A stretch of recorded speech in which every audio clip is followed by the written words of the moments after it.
In this video, I will explain why some things you've been told about kanji are simply not true. Originally, I was thinking about writing an article, but given that it takes a few months to publish and the number of misleading claims about kanji that I have encountered during past several months skyrocketed, I could not wait any longer. This is going to be my personal perspective on this topic, and even though I will cite several studies, it does not mean these are without limitations. I wrote down a list of 10 common myths I often hear from people when discussing kanji. I try to order them from the most important to the least important ones, but make no mistake, any of them might be relevant and of interest to you. Myth number 1. Most kanji have multiple pronunciations. So, first of all, 40% of kanji have only one Sino-Japanese reading, commonly known as onyomi. An additional 2% have only one Japanese reading, commonly known as kunyomi. Therefore, I would dare to say it's a bit misleading to declare that most kanji have multiple pronunciations when barely more than half actually do. According to the official document published in 2010 by the Agency for Cultural Affairs, known as Bunkacho, 2,136 Joyo kanji have 4,392 readings in total. This means that a kanji has, on average, 2.1 readings. Technically speaking, someone can argue that 2 is a synonym for multiple, but is it really honest to advert a product by saying that it has multiple functions if it only has 2? What is even worse is that almost every video on this topic provides the kanji for life as an example. This character has the highest number of readings among all kanji currently in existence. Only about 5% of all Joyo have more than 4 readings. What these people are effectively doing is telling you that in order to play in the NBA, you have to be at least 7 feet tall, because the tallest players are at least 7 feet tall. While there is a certain aspect of truth in this, it does not mean that you cannot play in the NBA if you are 6 feet tall. Demotivating people using extreme examples is woeful, and I have no idea why this myth about kanji readings is so popular. Oh, and by the way, I have also conducted a study on the readings of Joyo kanji and found out that around 1/5 of them are scarcely used in practice, so it can be argued that a kanji has on average only 1.7 readings that you actually want to learn. Myth number 2. Kanji are pictographs or logographs or ideographs. They do not represent readings. This is a view that can be found not only on the internet, but also in many academic texts. I'm not a linguist, so I'm not going to provide a detailed analysis on the issue. Instead, I would recommend you to read the thesis written by Sachiko Matsunaga in 1994, titled "Do Kanji Represent and Trigger Only Meanings?" She quite convincingly argues that kanji are, in fact, of morphophonic nature. Simply saying that kanji represent only pictures and or meanings is not correct. While it is conceivable that the majority of kanji do represent meaning, some of them do not.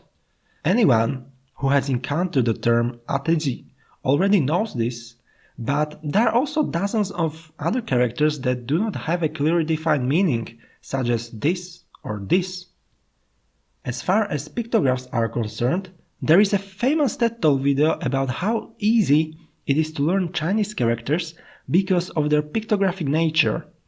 While it is true that in the past the majority of kanji were actual pictographs, this is no longer the case, as only around 10% of them are considered pictographs nowadays, whereas most of them can be classified as semantic phonetic compounds or keisei emoji. You see, claiming that kanji are only this or that is an unfortunate one-fit-all viewpoint that repeats over and over. Myth number 3. You need to know all 2,136 Joyo kanji in order to be fully literate in Japanese. I admit that I love learning new kanji. However, I have quite a few friends who know less kanji than me, but are more proficient, therefore more literate. The thing is that my vocabulary range in Japanese is around maybe 15,000, while their range is probably between 20 to 25,000, and there are many other aspects that determine language literacy, such as the ability to produce written characters. Lately, I have encountered a few academic works in which the author states that students who do not know all Joyo cannot be considered literate. This is flat out a false statement because it is extremely difficult to establish a clear line between literacy and illiteracy in the Japanese language. For example, if we are to agree with the statement that person has to know all 2136 Joyo kanji in order to be fully literate, then we would assume that all people before 2010 were illiterate because they were supposed to learn only 1945 Joyo kanji. And what about the period before, when there were only 1850 Toyo kanji? What I'm trying to say is that you should not feel pressured to learn all Joyo kanji, and personally, I would not recommend using any material that teaches more than around 1500 kanji. The study from 2007 conducted by Tokuhiro and Kawamura has shown that almost 600 kanji from the Joyo list appear in less than 3 commonly used words. Therefore, it is perhaps more reasonable to learn around 1500 kanji and then go through the rest of them in the form of vocabulary. Strictly speaking, it is true that you need to learn many kanji in order to be as literate as an average well-educated Japanese person. In fact, learning all Joyo enables you to recognize only about 98% of all kanji within a general text and around 95% of kanji in academic texts. Therefore, if you really aim to be fully literate, you actually need to know at least 3000 characters, not 2136. I think that you can see the issue here. The more kanji you learn, the less benefit you get from learning new kanji. The most frequent 500 kanji cover 75% of all kanji within a text. Top 1000 kanji cover 90%, and top 1500 kanji cover around 95%.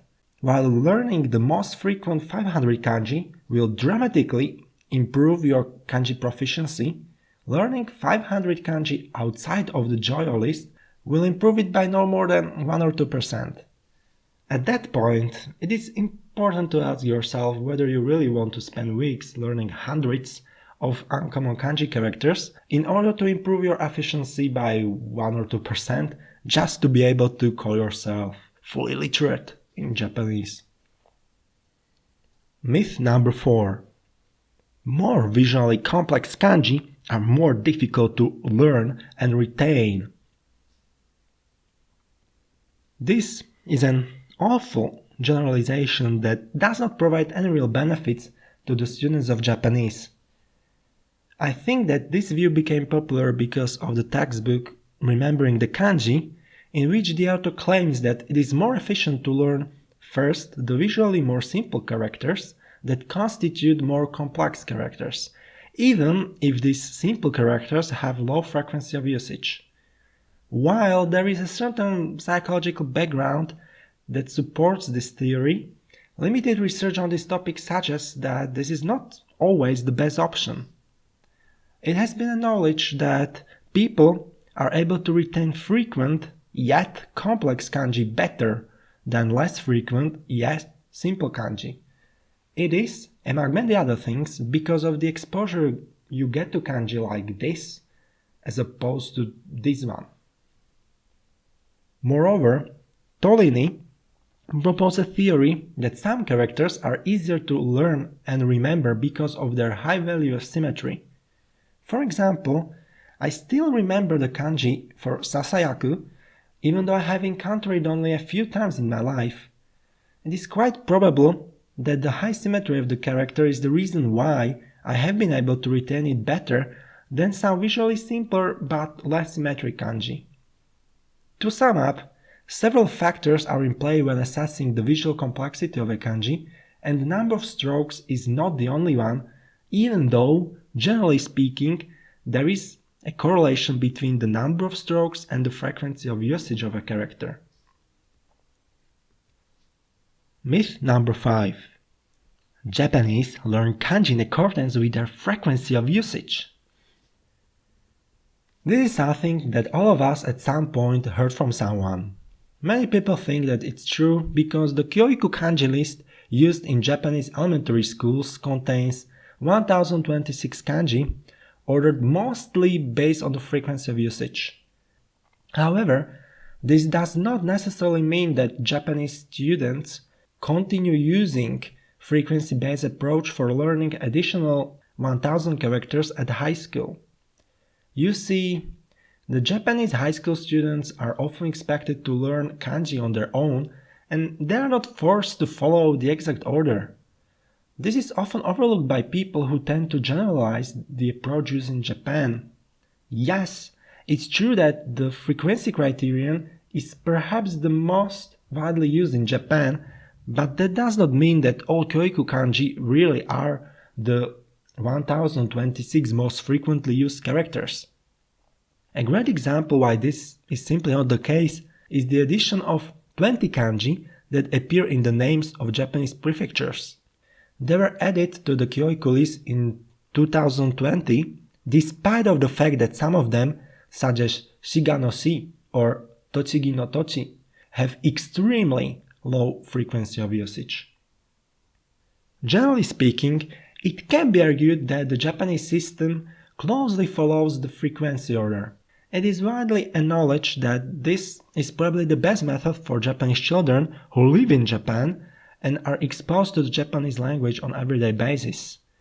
However, it is also widely accepted that the same approach is not very beneficial for foreign Japanese second language learners whose exposure to the Japanese language is limited.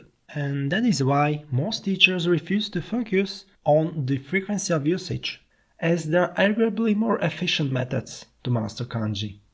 After all, it takes around 10 years for Japanese children to learn them, and foreign students are often expected to do the same thing in just 4 or 5 years. Myth number 6. There is a single magical method to learn kanji in the most efficient way possible.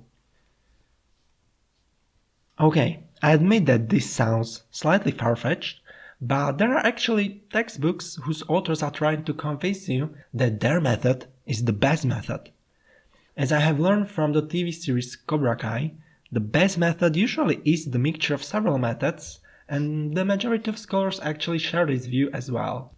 The most proficient students usually utilize a wide range of learning methods in comparison with less proficient students. There are several studies that have already confirmed this, and despite their limitations, counterexamples are extremely rare. The Australian scholar Heath Ross is particularly critical towards mnemonics, as they usually are advertised as this magical method. I completely agree with his view that while mnemonics are undoubtedly useful for some kanji, they definitely should not be used for all kanji. Otherwise you will end up learning hundreds of mnemonic clues that make little to no sense. Also, why would you use mnemonics for kanji with abstract meanings? Once again, it is that one-fit-all approach which may be quite motivating to a certain degree, but is far from being the most efficient. Myth number 7. You can learn all kanji in just few weeks.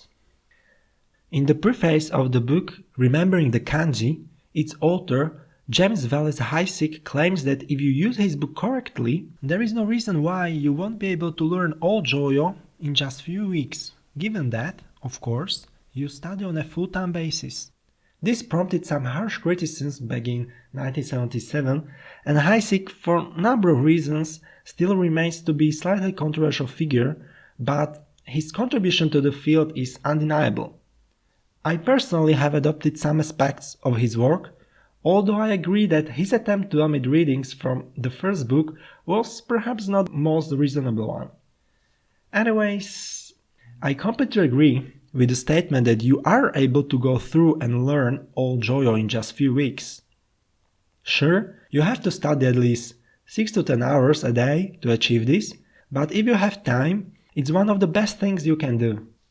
The main issue is that learning kanji does not mean retaining kanji and being able to remember them after a few weeks without revision. So once again, even though I agree with the idea, I think it's a dishonest statement because some people might be able to learn all JoJo in just few weeks, but they will forget the majority of them just as quickly as they have learned them. Why I think it's dishonest?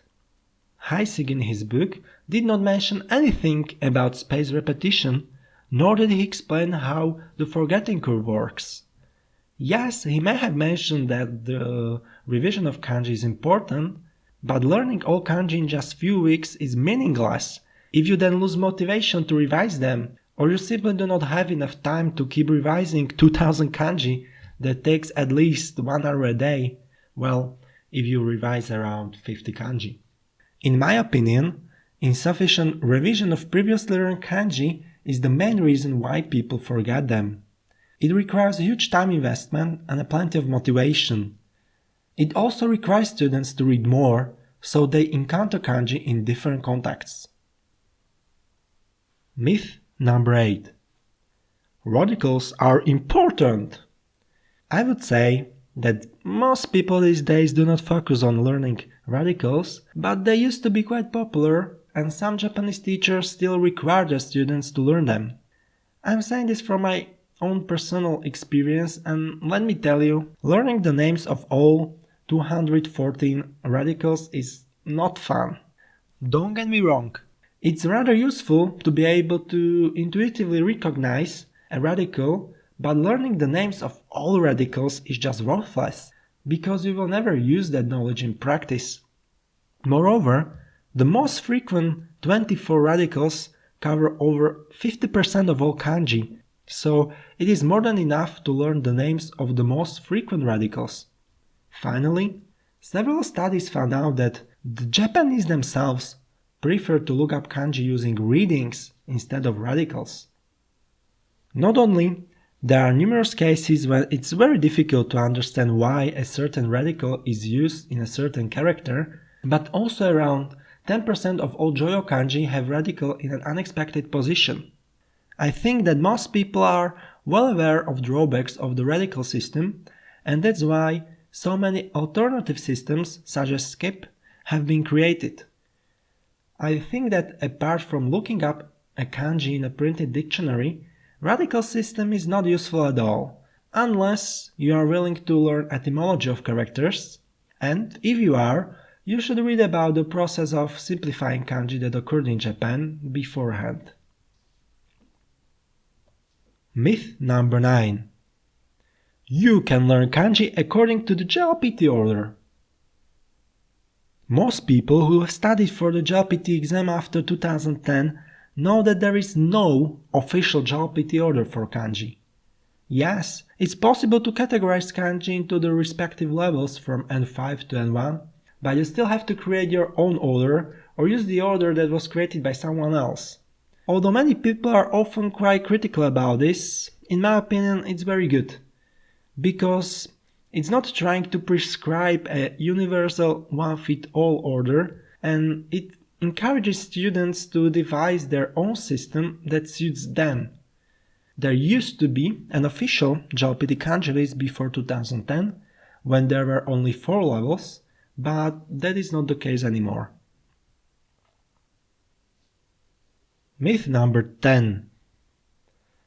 Many kanji have been created by Japanese.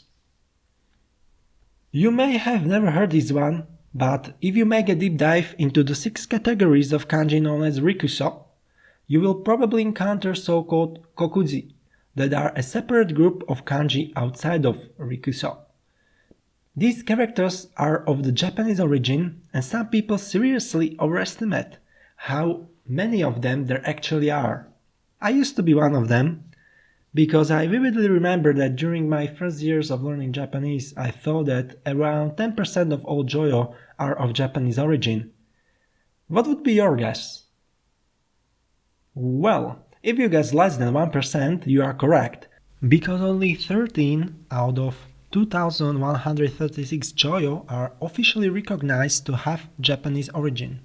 It is true that the Japanese have, in most cases, altered the pronunciation as well as the meaning and the form of Chinese characters, but most characters of Japanese origin are outside of joyo and their number is still very low. Therefore, for people who somehow feel offended that kanji are often called Chinese characters, the origin of kanji is definitely much more Chinese than Japanese. I hope I managed to clarify my issue with some of the popular statements about kanji. I understand that you should always be prepared for the worst, but I have suspicion that some people just enjoy demotivating other learners by using extreme examples. I see no reason why you should provide kanji such as life, up or down as an example of how many readings a kanji may have. Don't get me wrong, it is interesting to mention it, but it should not be one of the main points of your video. People also love to mention that there is as much as 50,000 kanji in total. Frankly speaking, who cares? Even people who study kanji their whole life can barely master 4 to 5,000. No one will ever require you to learn more than 3,000 kanji anyway, even if you are a native Japanese. What I wanted to say in this video is that maybe, just maybe, one of the reasons why kanji are as difficult as they are is the negative manner in which they are often portrayed. Scholars have coined terms like kanji barrier or fear of the kanji, and I almost never heard a presentation about kanji in which the presenter would not mention that Portugal missionaries in the 16th century said that kanji were created by the devil, or would not mention the kanji for depression, which has 8 to 10 strokes more than the majority of visually most complex characters. There are many people who enjoy complaining about how difficult kanji are, yet there are not many researchers in the field of Japanese language, and the vast majority of proposed solutions is based on linguistic theories that focus on the English language. It would perhaps be better to spend more time on conducting new experiments and studies, as well as creating comprehensible learning materials that would enable students to interact with kanji more efficiently, rather than to search for a single magical method that should be used by everyone. For example, it's extremely difficult to find movies with Japanese subtitles. I know only 1 or 2 proper websites where you can watch some popular anime series with Japanese subtitles, and there is an apparent lack of graded books for foreign learners of Japanese. It is also almost impossible to find any proper recordings of various Japanese dialects, and most kanji teachers seriously neglect the power of revising kanji, so it's often up to students themselves to discover Anki or other apps that utilize meaningful personalized spaced repetition. To sum up briefly, kanji are not easy, but they are also not as difficult as we often make them look. What actually is difficult is retaining them in your memory, and many teachers tend to overlook this fact. Thank you very much for your attention, and I will appreciate your feedback on this video.